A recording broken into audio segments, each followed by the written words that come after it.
Good afternoon, everyone. This is Captain Endo 1 for the Dark Star Strategist. I want to do a little bit of a follow up video, talk about scrapping at ships at the three star level and above. A lot of people have been asking, should I do it? Is it worth the while? What ships should I scrap?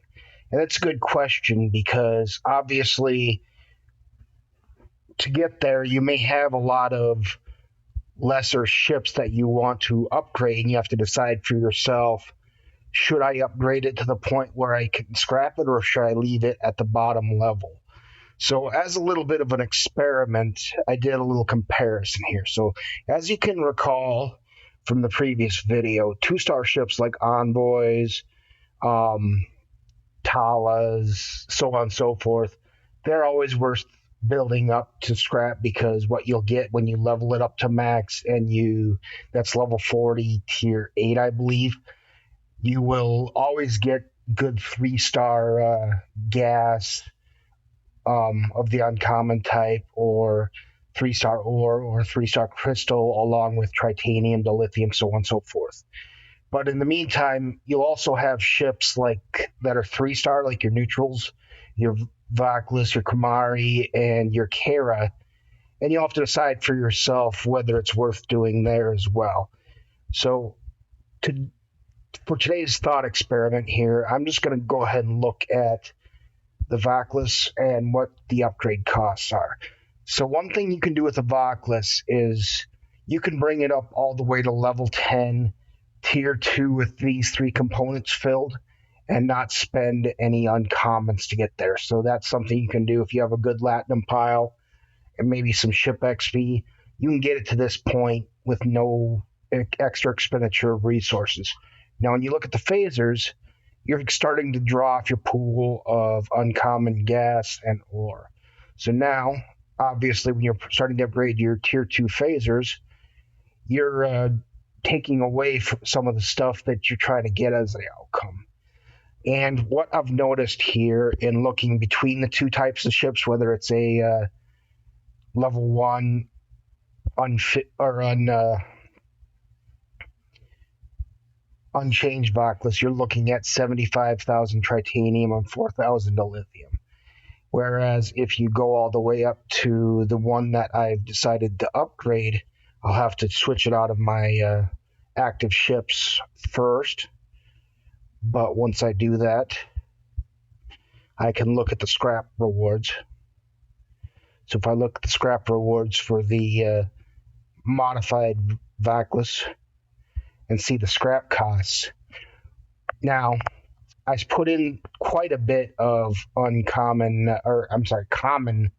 refined gas and common refined ore to get it to this point, and quite a bit of titanium and ship XP and so on and so forth.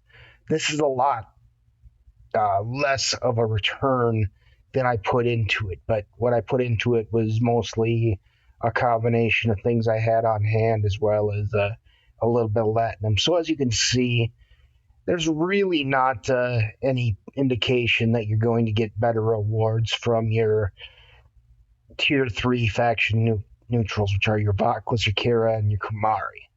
Now, on the other hand here, there's something that you should be aware of. Our 3-star faction ships. I got the Mayflower. I've been upgrading it quite a bit at this point. So now, if I take that out of use, I've been trying to upgrade it quite a bit up to this point. I'll switch to my D3 just to get it out of the way.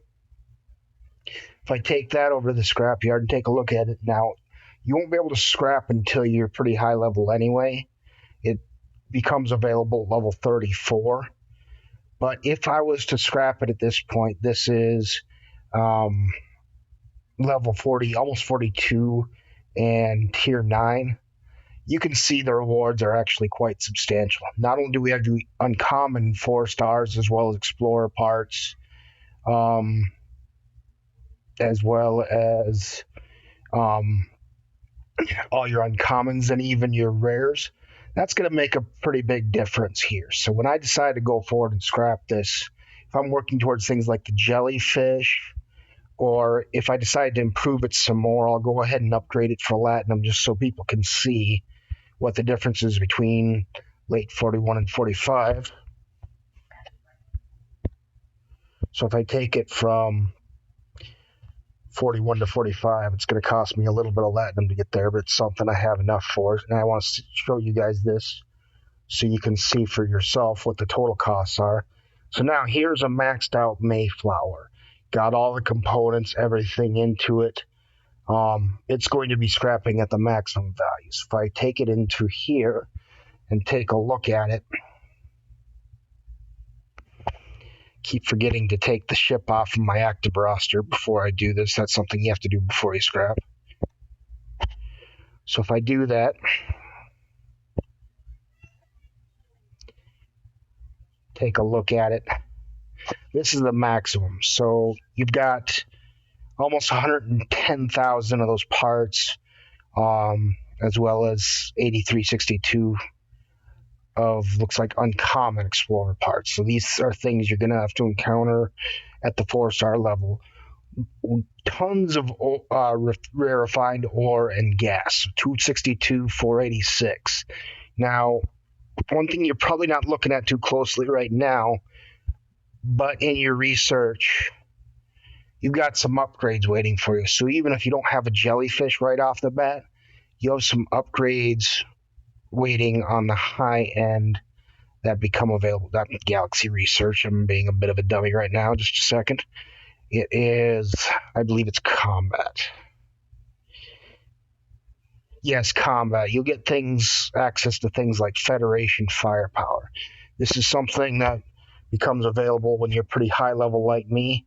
And you can see all of that 4-star gas. I don't have enough of it right now to basically pay for the cost of the Federation Firepower upgrade, but it's a pretty significant boost. 5% increase. It's something that'll work towards future things. So if you got a high-powered ship in your late 30s like an Enterprise, you won't be able to give it that particular upgrade until you start harvesting these 4-star materials. And unfortunately, I'm going to let my lat keep building just on the chance that Fled can get excited here. You can see I'm almost overprotected cargo. I'm sure he's probably salivating every time he sees a ship that goes one over on Latinum. But when you get to access to areas like dark space later on, you'll see, I'll show you a couple examples out here once I find them. You'll see areas that have these little symbols on them. Livy, Soteavi, other areas up here. That's where you can begin. I believe it's Sotavi that actually allows you to harvest. Yes, that's where you can start to harvest 4-star materials. Same thing as Nicola over here. But until you can get one of your miners, you can get one of your faction miners out to these, but they need to have a warp range of 56. Right now, I've got a tier 5 Cavort. It's my strongest of my faction miners. I have all 3. This one's got the most upgrades to it. The only thing it needs at this point to upgrade to the next tier is the cargo bay, which requires a lot more crystal, and the shields, which requires a little bit more crystal. But until you get these things to reach that point, you're not going to be able to harvest these materials. So it takes a lot of upgrading. And so you won't be able to get access to these 4-star materials until you do a lot of upgrading. It also gives you access to some of the more advanced mining systems for mining materials. And I'll show you a couple of examples here. You'll have Bamoth, which requires a warp range of 50. I can't even get there with Scotty at the moment. You see a lot of high yield crystals out here too. And there's not a lot of competition for them because people who have access to it, so if you can get here, they don't seem to need it that much, and they drop it and they go along their merry way. So that's something that you can aspire to building with your faction miners. But the bottom line of this is, if you scrap the Mayflower, sometime, or one of your other tier 1 faction ships. That'll give you a lot of those starter materials that can give you access to some of that research that you need. Or it could even help you if you get the ISS Jellyfish, which requires all 4-star materials to upgrade. So those are some things to think about. So long story short here, T3 neutral ships, not worth the amount of materials invested. So for the Vaclus, the Kara, and the Kamari, unless you have one built that you aren't using anymore, that you've tiered pretty much all the way up anyway, no point in building it up anymore to scrap it, because it's a net loss of materials. You'll get returned fewer materials than you put into it.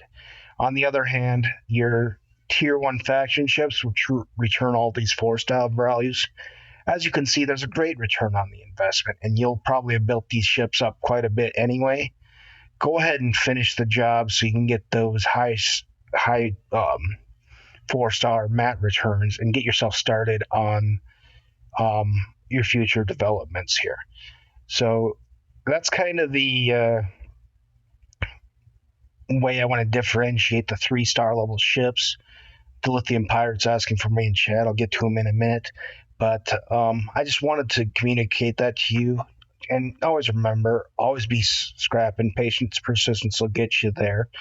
This is Captain Endo 1 for the Dark Star Strategist. Live long and prosper. Standing by.